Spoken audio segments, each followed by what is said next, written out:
শোনো, সবাই সুন্দর করে চুপচাপ বসে থাকবা। আমি যখন খাবার দিব তখন সুন্দর করে নিবা, আর কোনোভাবেই যাতে বোঝা না যায় আপনারা অ্যাক্টিং করতে আসছেন, এমনি দিকে আসছেন, ঠিক আছে? আর খুব ভাবে থাকবে, ক্ষুধা লাগছে। এই যে তোমাদের দুজনের জন্য দুইটা, এরাও তোমাদের দুজনের দুইটা। ওকে আমার করে দেন। আচ্ছা আচ্ছা আচ্ছা বাবু, এই ভিজে ভিজে কিছু করে দিছো? কিছু করে দিচ্ছে, সমস্যা নেই সমস্যা নেই, আরো কিছু করো। ভাই কি হয়েছে? আসছে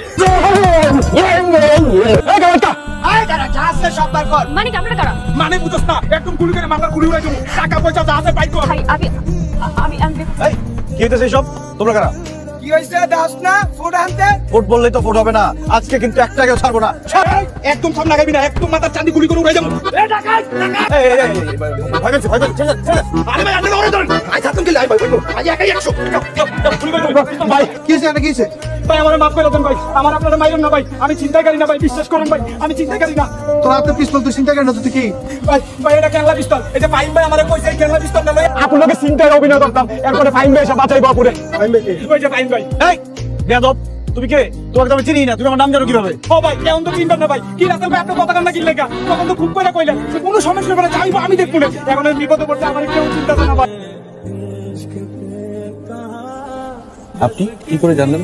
আপনার বন্ধুর থেকে শুনেছি আপনার যখন মন খারাপ হয় তখন নাকি এখানে এসে বসে আপনি, আর মন ভালো থাকলে। ভালো থাকলে কোথাও আমার হারিয়ে যাবো না। আমি আসলে একটু বেশি পাগলামি করে ফেলেছি। আপনার পাগলামিগুলো আমার ভালো লেগেছে, কিন্তু আমি চাইনি আমার ভালো লাগে।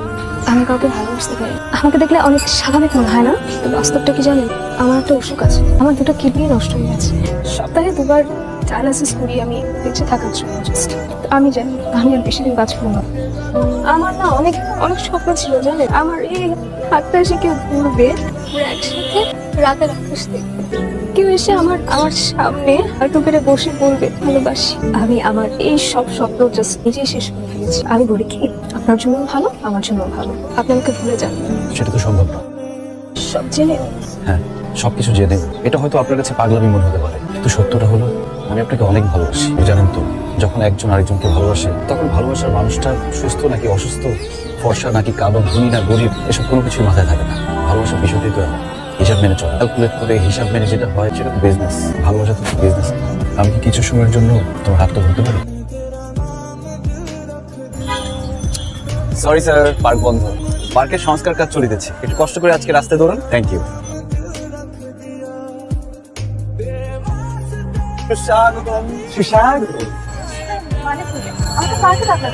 কারণ পার্ক হচ্ছে প্রেমের শ্রেষ্ঠতম জায়গা। আজকে সারাদিন এই পার্কটা আমাদের জন্য সারাদিন বুকিং করা হয়েছে। পাগল নাকি তুমি? এই শব্দ পার্ক আমাদের জন্য বুক করেছো? ইয়েস মাই ডিয়ার, আজকে সারাদিন এই পার্কে তুমি আর আমি ছাড়া কেউ থাকবে না। ঠিক আছে, চলেন তাহলে। এক মিনিট।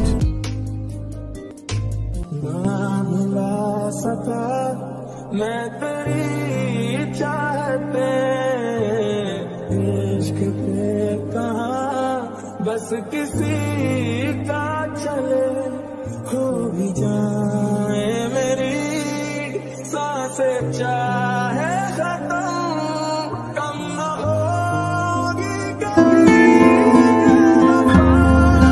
বাসায় তোমাকে এভাবে রেখে যেতে ইচ্ছে করে। যারা বসে এগুলো করেছো না, এত ভালোবাসো আমাকে কেন জানি না, শুধু আমি বাসি। একটা সময় আমি ভাবতাম যে এত কষ্ট করে বেঁচে থাকার কি লাভ, মরে গেলেই তো ভালো, কিন্তু এখন মনে হয় কি আর একটু যদি বাঁচতাম এর থেকে বেশি কষ্ট হোক সমস্যা, আমি যদি আর একটু বেশি বাঁচতাম, তোমার সাথে যদি আর একটু বেশি থাকতে পারতাম। জানো, কচ্ছপরা নাকি 300 বছর বয়স পর্যন্ত আছে, আমরা তো অল্প সময় বাঁচি কেন? এত আগে আগে কেন মরে যেতে হবে? আমি কেন তোমার সাথে আরো অনেকগুলো বছর বাঁচতে পারবো না? কেন না, আমি আছি, সারা জীবন থাকবো তোমার সাথে। আল্লাহ চাইলে তুমি আবার সুস্থ হবে। কি হয়েছে বলো তো? হঠাৎ করে আসতে বলে চুপ করে আছো কেন? কোনো সমস্যা? না, কি হয়েছে আমাকে বলো। পৃথিবীটা এত আনন্দের কেন পাই? দেখো না, যে মানুষটা হয়তো বা আর মাত্র কয়েক মাস বেঁচে থাকবে, তারও না অনন্তকাল বেঁচে থাকার কথা হচ্ছে। কি হয়েছে? শরীর বেশি খারাপ লাগছে? এসব বলছো কেন? আমাকে বিয়ে করবে ফাহিম? আমি জানি আমি আর বেশি দিন বাঁচবো না, কিন্তু যে কটা দিন বেঁচে আছি কেন তোমার হয়ে বাঁচি, তোমার হয়ে থাকি। আমি কি বেশি কিছু চেয়ে ফেললাম ফাহিম? আমরা একজন আরেকজনকে ভালোবাসি, সংসার করার স্বপ্ন তো আমরা দেখতেই পারি। এই স্বপ্নটা কখনো সত্যি হবে? হবে, অবশ্যই। কথা দিচ্ছ? আচ্ছা, তাহলে আমি না আজকে বাবাকে বলবো। হ্যাঁ, তুমি তোমার বাবা মাকে নিয়ে কবে আসবে? কাল।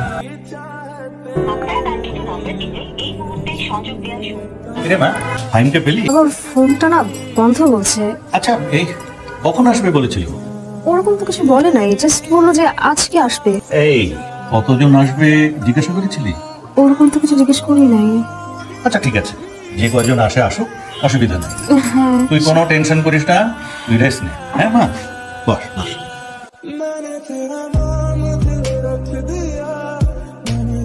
আচ্ছা, এটা কি ফাইনদের বাসা? না, এ নামে তো কেউ এখানে থাকে না। আচ্ছা ভাই, দেখেন তো ওনাকে চেনেন? ওনারা তো আমি আজকে জীবনে প্রথম দেখলাম। আচ্ছা, আমরা আসি। বাবা, আমার মনে হচ্ছে কি আমি ভুল শুনেছি। হ্যাঁ, ও মনে হয় অন্য কোনো সেক্টরের কথা বলেছিল, আমি শুনতে ভুল করেছি। একটা কাজ করি, ওদিকে আরো একটা সেক্টর আছে না, আমরা ওগুলোতে খুঁজি গিয়ে। হ্যাঁ, কি বলছিস তুই? উপরে তো অনেকগুলো সেক্টর, কোন সেক্টর করবি? সবগুলোতে খুঁজবো বাবা। পাগলামো করিস নে মা। আমার মনে হয় ফাহিম নিশ্চয়ই কোনো একটা ঝামেলায় জড়িয়ে পড়েছে। ঝামেলা শেষ হলেই ও দেখিস ঠিক ফিরে আসবে। ওনারা ফাহিমের মা আর বোন। কেমন আসলো না? ও তো বলেছিল না বাবা আমাকে বিয়ে করবে, তাহলে সেদিন আসলো না কেন? আমি তো তোমাকে বিয়ে করবো। ও আসেনি সেদিন, আমি অসুস্থ বলে না।